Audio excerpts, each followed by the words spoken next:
आणि आता मुंबई उपनगरातल्या टॉप 9 बातम्या। वांद्रे कुर्ला संकुलातील वाहतूक कोंडी आता दूर होणार आहे, तर MMRDA पॉड टॅक्सी सेवा सुरू करणार आहे। प्रकल्पाच्या उभारणीसाठी दक्षिणेतील 2 कंपन्यांचा प्रतिसाद। ठाण्यातील माजीवाडा जंक्शन ब्रिज परिसरात प्रचंड वाहतूक कोंडी। ठाणे ते घोडबंदर मार्गावर वाहनांच्या लांबच लांब रांगा। मेट्रोचं काम सुरू असल्यानंच वाहतूक कोंडी, प्रवाशांचे हाल। गणेशोत्सवानिमित्त भाजप नेते संजय उपाध्याय यांनी 50 बसेस कोकणात पाठवल्या। कोकणवासीय बांधवांना गणेशोत्सवानिमित्त 50 लालपरींची व्यवस्था। नवी मुंबई आणि पनवेलमधील कचरा साफ होणार। स्वच्छ हवा आणि मिळे आकाशा अंतर्गत जनजागृती अभियान।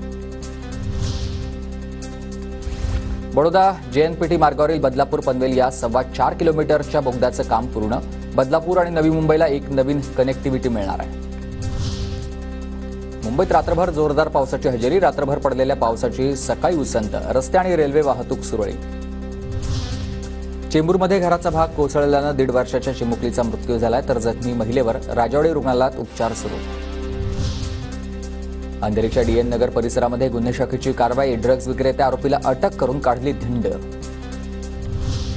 अंबरनाथमधील साक्षीदाराला मारहाणीचं प्रकरण। फरार आरोपीकडून आमदार बालाजी किणीकरांना श्रीकृष्णाची उपमा, तर फेसबुकवरील व्हिडिओ व्हायरल। किणीकर आरोपींना पाठबळ देत असल्याची चर्चा।